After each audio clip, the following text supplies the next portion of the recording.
Thank you. All right, well, hi everyone. Welcome to our first Engine Yard Innovation live stream. And we're so excited to have all of you here. And before we get started with the main content and the main event, I wanted to cover a few housekeeping items.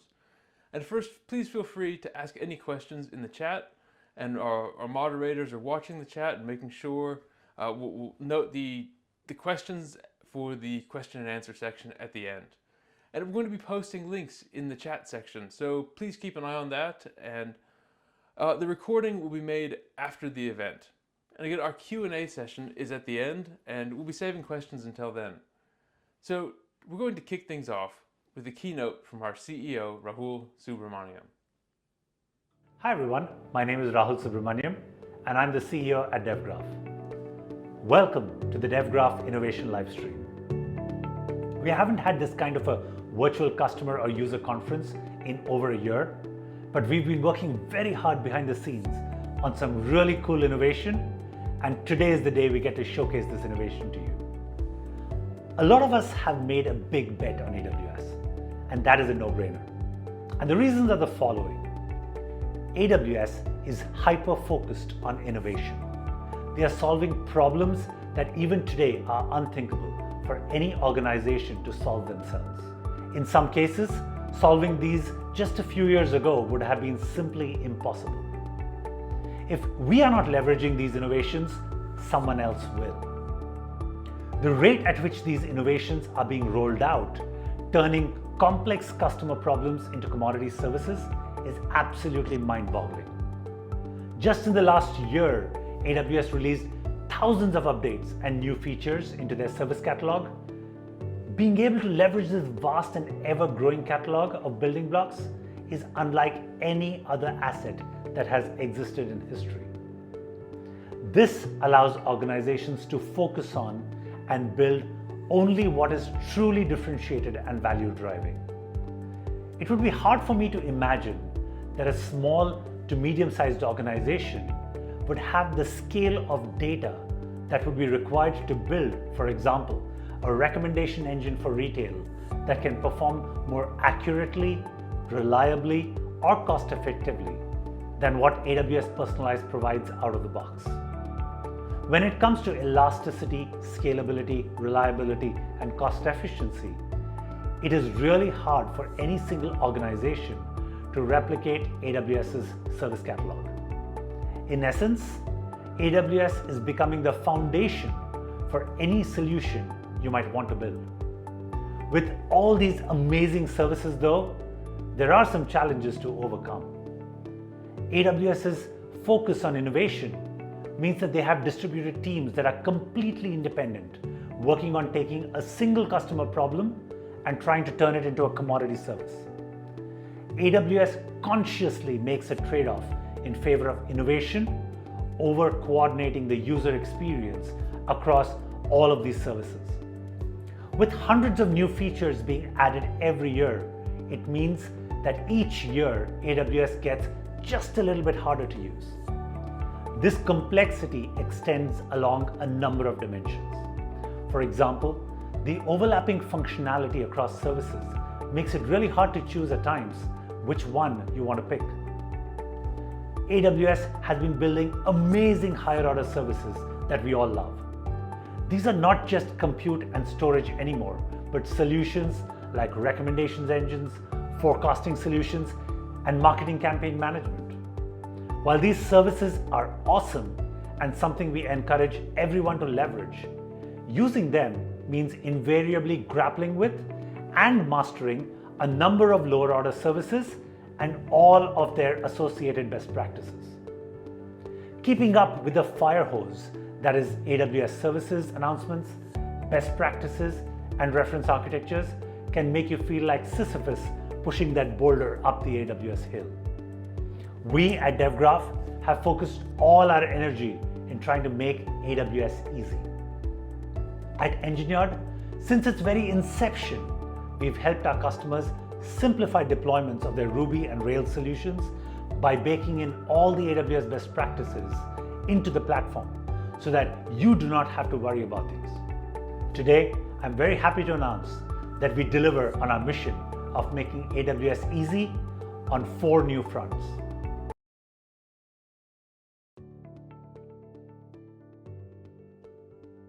These 4 fronts of innovation are Cloudfix, support for Graviton processors across the platform, our updated version 7 stack, and dev spaces. Let's dive right in, starting with Cloudfix. Cloudfix is the easiest way to fix your AWS cost issues. Let me give you some background. A few years ago, we found ourselves in a situation where we were managing over 45,000 AWS accounts. A big challenge with this number was managing the rising costs. To solve the problem, we went out and tried out every tool in the market. At the beginning, we were really excited because a lot of these tools promised anywhere between 50 and 60% savings. So we put together a SWAT team to go after all that money. Unfortunately, after a year, we found that we had made almost no progress. The exercise to save costs had been an unmitigated disaster. When we did a deep dive, we found that there were 2 reasons for this. First, these tools told us where the cost savings would be, but didn't really fix the issues for us. Figuring out how to realize those savings was our problem. Second, most of the solutions required major application surgery, which meant potential downtime and service disruptions. And we just could not get the teams to sign off on these changes. So we took a step back and decided on a different approach. We went through every AWS advisory related to cost that they had ever published, and we then filtered them down to the ones that were completely non-disruptive and simple. When we automated these fixes and started saving money immediately across all of our accounts,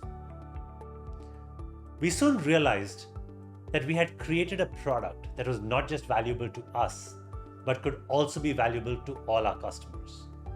We made a product that is super simple to use. 5 clicks saves you 10% on your AWS bill. By ensuring that we fix the issues and not just find them, we make sure that you can realize these savings right away. We only implement the AWS recommended fixes that are simple and non-disruptive. That ensures that you can save money without needing to re-architect your applications. Let's walk through an example. About a year ago, AWS announced a new EBS volume type called GP3. They published a blog about how you can save 20% by moving your GP2 volumes to GP3. The blog post unfortunately reads like legalese. The simple takeaway from that post is that if you're using GP2 volumes with less than 3,000 IOPS, you should switch over to GP3 because you will get better disk performance as well as 20% cost savings. And by the way, AWS tells us that this change is completely non-disruptive because it requires no instance restarts or detachment of volumes. I hope that example illustrates the kind of fixes that Cloudfix implements. Let's dive into a quick demo. When you log into Cloudfix, you get to see a very simple screen like this, which tells you about what savings are pending your approval, what are the realized savings, and what are the specific line items of savings that we found. To onboard a new account, you click on AWS accounts, and then you click on add new AWS account. When you do that, you get to see 2 particular kinds of accounts that you can onboard. The first is a billing account or your master payer account, and the second account is a resource account, an account in which the resource actually resides. When you click on either of those options, the system takes you to your AWS account and asks for permission to execute a CloudFormation script.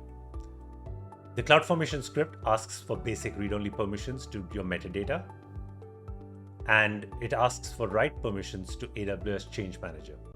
AWS Change Manager is the mechanism that Cloudfix uses to push change requests for fixes, and this is an AWS recommended best practice. Once you've onboarded the accounts, within a few hours, if you go into the savings tab, you get to see specific line items about all of your savings. To approve a change template, you click on any one of these buttons, and you will find immediately that the granularity of control that you get is that of the account as well as a fixer template. Now, when you click to approve, the first thing that the system asks you for is to designate a template approver. You can do so by quickly providing an IAM role. And I'm just going to do that in 1 second here.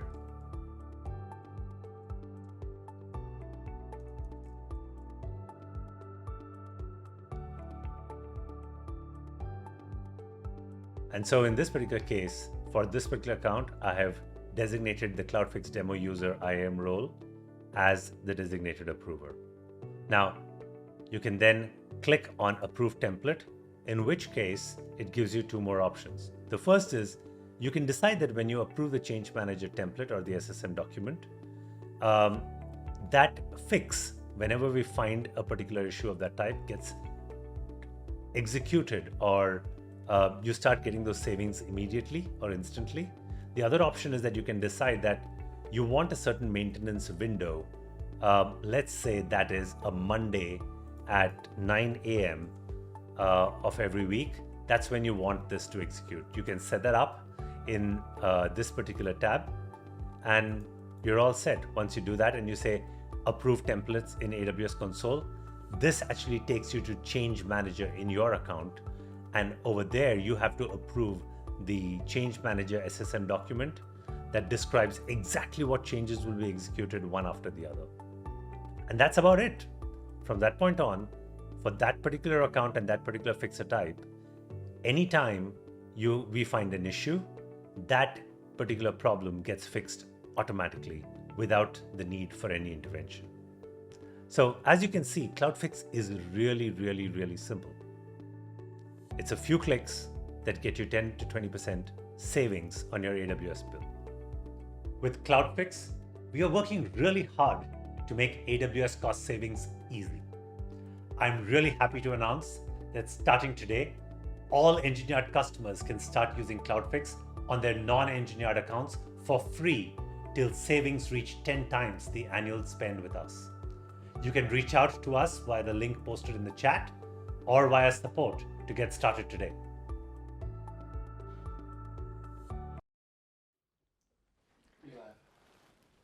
Thanks, Raul, for that great keynote and for the demo of Cloudfix. Being able to realize that level of savings, and basically for free with non-destructive changes, it can't get more compelling than that. And thank you, audience, for being here again. And if you're interested in having a one-on-one discussion with us about Cloudfix, I'll put a link in the chat in a minute. And it'll give you a form where you can just put in your email address and we'll get something set up. Now, as you already know, we're deeply related with the AWS teams and we're eagerly tracking their new innovations. One of the key innovations that Raul mentioned is support for the Graviton 3. I'd like to take the next 10 minutes or so and deep dive into that. So to summarize briefly, the Graviton 3, it's a new processor from AWS, designed for highly efficient operations on real workloads, like running web servers and databases. It's based on the ARM CPU architecture, which is simpler than its Intel counterpart. Now, due to its targeted design and efficiency, using the Graviton 3 can lead to 40% price performance improvements in real workloads. In this segment, I want to talk about, well, what is ARM? What's the Graviton processor family? Why does it matter? And if I can convince you they do matter, well, how do you make the switch? So what is ARM? Well, ARM is another CPU architecture. Now, architecture in this case, it means the language the CPU can speak, and how many words it has, the type of instructions that it can execute. The acronym ARM, it means Acorn RISC Machine. Now, Acorn was the original company behind this design, and RISC is another acronym meaning Reduced Instruction Set Computer. In other words, ARM-based processors are simpler or reduced relative to their x86 counterparts. Now, this simplicity means cheaper cost and lower power consumption. The legend has it that when the people at ARM first plugged in their prototype, the CPU turned on and it wasn't even connected to the power supply. Just the residual power in the circuit was enough to turn the CPU on and have it do real work. So it really is efficient. And also, the company does not manufacture CPUs itself. Rather, they license the design of CPU cores, which other companies like Amazon and Apple and Samsung could incorporate into larger processor designs. And thus, many companies manufacture ARM-based CPUs. And so as a relatively recent example of an ARM-based processor, it's the Apple M1 line. These chips have been a game changer for Apple, and the new MacBook Pro and the iPad Air have drastically improved performance while simultaneously increasing battery life. The M1 release has been a game changer in the laptop and desktop space. And the point is, ARM has proven to be an excellent CPU core upon which custom processors can be built. And in addition to efficiency, ARM chips can be made fast. So at the bleeding edge of the performance front, Apple's ARM-based chips have been catching Intel's, and in this case, we mean raw clock speed. And so in this diagram, we see that in the top right corner, the Intel 10900K, that uses 125 watts. And that means a big heat sink, it means a power bill, it means moving parts, it means maintenance, and all these drive up costs. And the A14, and now this is dated, there's an A15, it runs on 5 watts, with no fan, relatively small battery. Okay, to summarize, what is ARM? It's a simple instruction set for CPU cores, and ARM-based cores can be the basis for high performance and highly efficient CPUs. So now that we know what ARM is, what's the Graviton? AWS has been working on the Graviton since 2014 with the purchase of a company called Annapurna Labs. At that point in time, ARM was growing like wildfire in the mobile and embedded space. The ARM v8 instruction set, the first 64-bit version, had been released in October 2011, enabling real server workloads to run on the ARM. AWS developed their own ARM-based processor, the Graviton, and began offering Graviton-based A1 EC2 instances in the fall of 2018. The successor to this, the Graviton 2, was released in the fall of 2020, and this is a phenomenally fast iteration time for a CPU. But because they have the whole design, they can do that. And this Graviton 2 offered a 40% overall price improvement. Now the Graviton 3, this is the latest generation of the Graviton family of ARM server chips, and this was released to general preview in the fall of 2021, so just a few months ago. Now according to AWS, its key features are, well, compared to its Intel counterpart, a 20 to 40% price performance advantage for a variety of workloads and scenarios. And when they say price performance, it means for a given price, you can achieve higher performance, or at a given performance level, it'll be cheaper on the Graviton. Now compared to Graviton 2, it has a number of improvements on some key areas like cryptographic workloads, machine learning workloads, and it uses up to 60% less energy, and that is really important for data centers. The increased memory throughput of DDR5 with 50% more bandwidth than DDR4. And this means that even though its clock speed isn't at the top in terms of CPU speed, the memory bandwidth is a lot higher. So that means it's moving more data through the chip. Now, what is a good chip without an ecosystem? It's really nothing. But AWS has been supporting the ARM ecosystem since it got involved with the Graviton. So as you can see in this slide, Amazon Linux is running. Since you can see in this slide, ARM is supported by most Linux distributions like Amazon Linux, Ubuntu, Red Hat. Most Docker images for applications like Postgres, Redis, Nginx, and Node, they have first-class ARM support. Major programming languages like Ruby, Python, or Node, and the Java Virtual Machine have been working hard to support ARM v8, that's the 64-bit version. And behind the scenes, AWS has been migrating many of its managed services, such as the database service RDS, to run on the Graviton. Now here's an analogy that might not be perfect, but I think it works. The Graviton 3, it's like the Leatherman tool of CPUs. It's not the absolute best. Like if you were just throwing money and power at a problem, would it be the best choice? Maybe not. But it's highly optimized for handling real-world workloads with surprising efficiency in terms of power and therefore price. You know, we're always talking about energy costs, and these days power is price. And this is real applied engineering. One of my favorite YouTubers, they said, yeah, I could build a bridge. It costs $10 trillion and it would take 50 years to build. But engineering means meeting constraints, not just in terms of speed, but also energy and cost. So to sum up, what is the Graviton segment? We can quote Peter DeSantis, AWS's Senior VP of Utility Computing. And he said Graviton 3 will provide at least 25% improved performance for most workloads over Graviton 2, and that was already a really good baseline. And the most important thing that they're doing with Graviton is staying laser focused on the performance of real-world workloads. And that's your workloads. So why does all this matter? So to sum up, we know what ARM is, we know that Graviton, we've seen the numbers. What it comes down to is that price performance.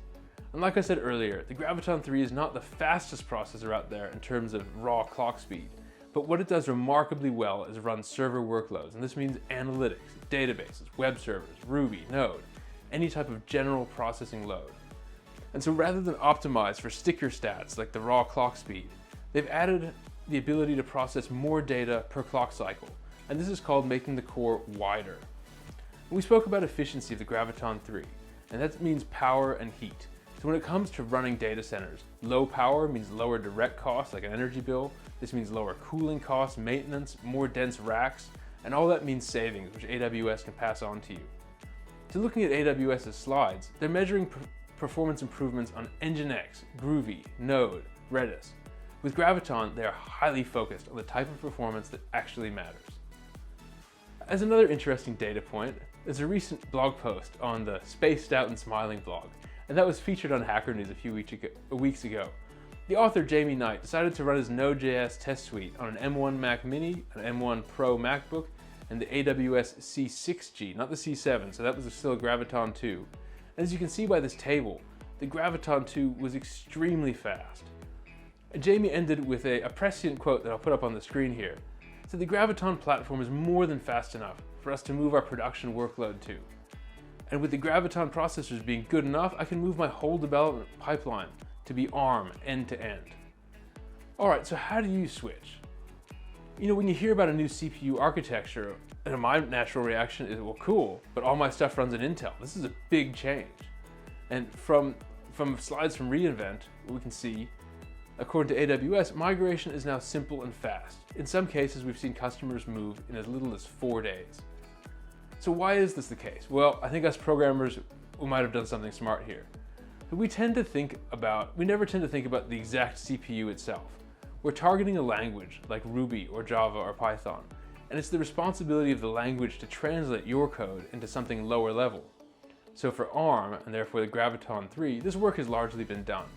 So porting to Graviton 3, I wouldn't say it's a no-brainer, but it's straightforward, and this path has been well trod at this point. So one way to start would be to modify your test suite to run on a Graviton 3. And if you're using a higher level language like Ruby or Python, you most likely just need to move the code, to redeploy it. I'm putting this diagram up on the screen, and the idea is that in each layer, it produces instructions that the next layer consumes. Or in other words, what goes into each layer is what to do, and what comes out is how to do it, in the language of the layer below. And so when we're targeting a high level language here, like Python or Ruby, it's going to take care of sending the instructions that the ARM rather than the Intel or the x86 can use. And you don't really have to worry about it. And we're here to help you in this transition. So reach out to me or any of your Engine Yard contacts and we'll walk you through it. Just like AWS, Engine Yard is making a big bet on ARM. Intel's price performance has stagnated, and the future of high-performance computing, especially for these general-purpose server workloads, lies in highly optimized and efficient processors like the Graviton. So in the spirit of AWS Made Easy, I'm pleased to announce that both Engine Yard Cloud and Engine Yard Containers offer full support for the Graviton processor. This includes the current Graviton 2 and the upcoming Graviton 3 when it is released to general availability. Now, this was the result of some hard work by our team, and we're excited to share this with you. This announcement is part of our greater commitment to continual reinvestment and innovation on the Engine Yard platform.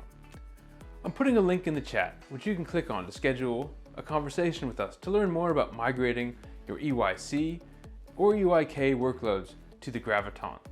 With that, let me introduce you to Daniel Valfrey, who's going to tell you more about Engine Yard Cloud v7. He's going to show us a demo of Engine Yard Cloud running a side-by-side stress test between x86 and a Graviton. and tell you about some of the other new features of EYC v7. I think you'll be interested in the results. Alright, I'm turning it over to Daniel. Hello everyone, let's look at what is new and exciting on Stack v7. So for v7 we have a new Ubuntu, a newer version of Chef, support for the latest Ruby and Rails, and support for the Graviton, the ARM-based instances that AWS has. So on the screen you have the regular EY Cloud environment. As we can see, this one is already on v7. All the same bells and whistles that EY Cloud has. And also we get to see on the same environment our x86 M5 instances and also the ARM-based instances. So what do we have running on this environment? A regular API-based Psychic application where we are going to see how well these instances perform. So let's switch back to Dev Spaces where I'm already connected to the ARM and x86 instances. And this is the code that we are going to be running. CPU crusher on the default queue going to the ARM instance, and CPU crusher 2 going to the x86 instance. Both the same code, where both are looking for a prime number, for all the prime numbers between 1 and 800,000. So we are going to be sending an API call to the application to just enqueue a number of these jobs. And just to make sure that we are in the right instances, let me quickly check that one out. So here we are on AAA 39, Psychic 2, which in our environment is the M5 large. And here we are on the 6DDD, which is a Psychic instance, which is the ARM-based one. All well and good. Here in this other environment, I have first some cleanup to do, and then let me get the API call that we're going to be doing.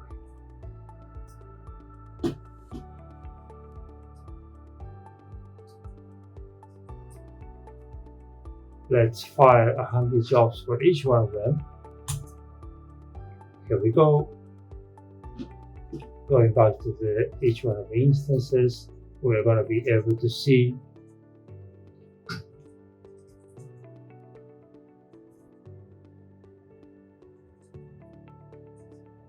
the logs,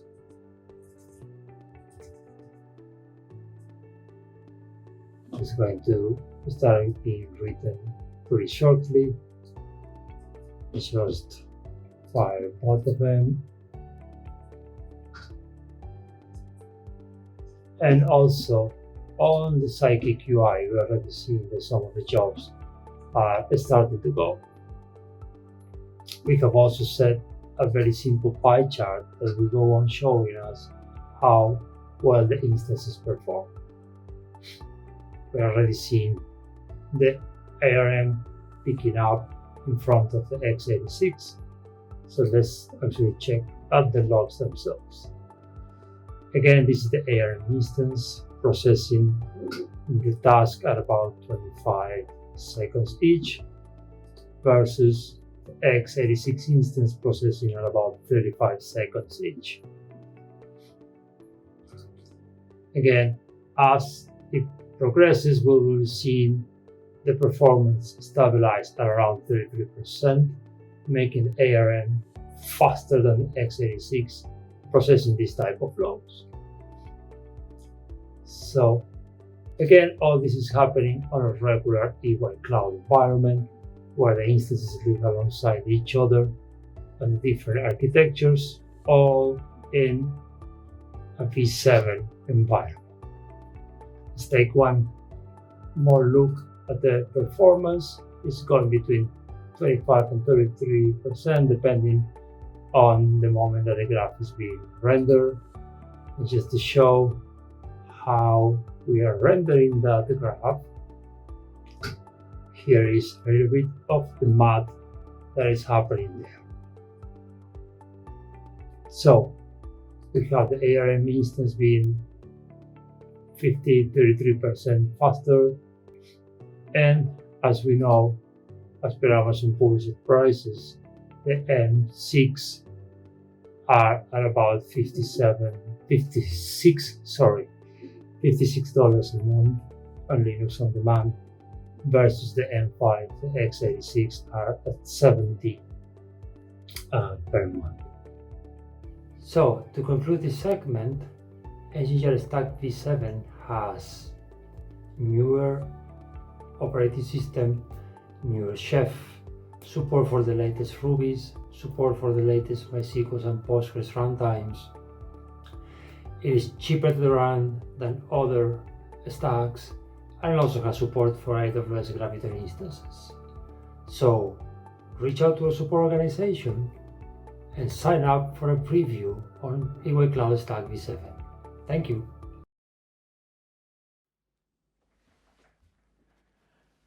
Thank you, Daniel.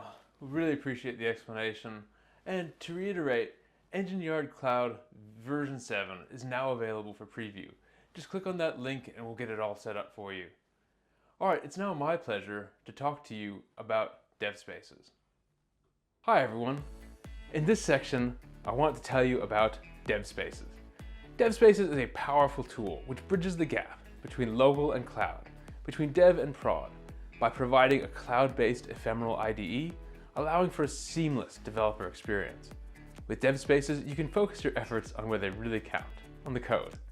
You start a DevSpace by clicking on the DevSpaces button from your repository, and it looks just like this. When you click this button, DevSpaces allocates some compute resources for you, according to how you have your DevSpaces cluster set up. And this means CPU and RAM suited for the task at hand. And then it clones your repository and sets up your environment. And this means environment variables, test databases, Redis caches. It also means any build tools or other utilities that are part of your project. And all this means that your development experience is consistent across developers. No more, it worked on my machine. And it sets up a web-based VS Code IDE and drops you right into it. And all of this happens in a matter of seconds. Your code is right there, along with any build tools or libraries that you have configured. This is so much better than setting up remote desktop or working over SSH. And DevSpaces also supports the Graviton CPU type, which I spoke about earlier. Now, this processor is only available on AWS. So if you want to develop and deploy to the same architecture, DevSpaces is a great way to do that. Now, as a quick aside, Linus Torvalds, the creator of Linux, he expressed some thoughts about development on ARM. Now, he isn't known to mince words. This is from a 2019 email. And he said, some people think that the cloud means that the instruction set doesn't matter. Develop at home, deploy in the cloud. He disagrees. If you develop on x86, you're gonna want to deploy on x86 because you'll be able to run what you test. The only way that changes is if you end up saying, look, you can deploy more cheaply on an ARM box, and here's the development box you can do your work on. So he identified a real issue, which is that you want to develop and deploy onto the same architecture. And with DevSpaces, that solves this issue. You can develop cheaply on a Graviton and then deploy to an environment which exactly matches your test environment. And this is AWS made easy. When you're done, you can simply commit your code right from the DevSpaces IDE.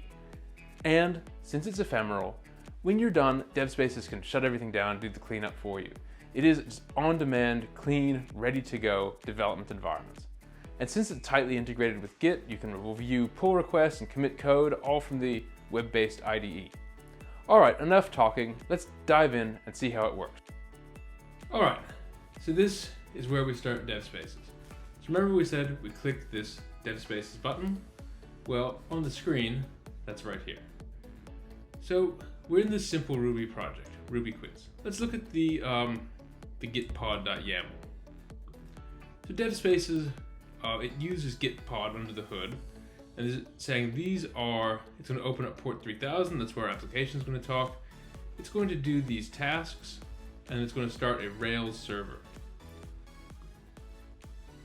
So tell you what, let's create a branch. We'll call it feature/ds demo. We'll create that. And now we will hit DevSpaces. Click on the DevSpaces button. All right, so what's happening now? We are, it said it's allocating some resources, and then it is cloning the repository onto the allocated resources, setting up a development environment, and then it's doing the setup tasks. So in this case, it's installing all of the necessary Ruby gems. And remember, this is happening from the cloud to wherever it's downloading the Ruby gems for. So this connection is extremely fast. So even if you're working remotely and somewhere with very marginal service, this part, you're not having to download 1,000 gems locally. This part's going to be fairly fast. There we go. So now it's given us an interface, and we can test it right now. We can test our knowledge. We can enter our first name. I'll put my name, Steven. Start the quiz. Okay, so we can actually use this. We can refresh this.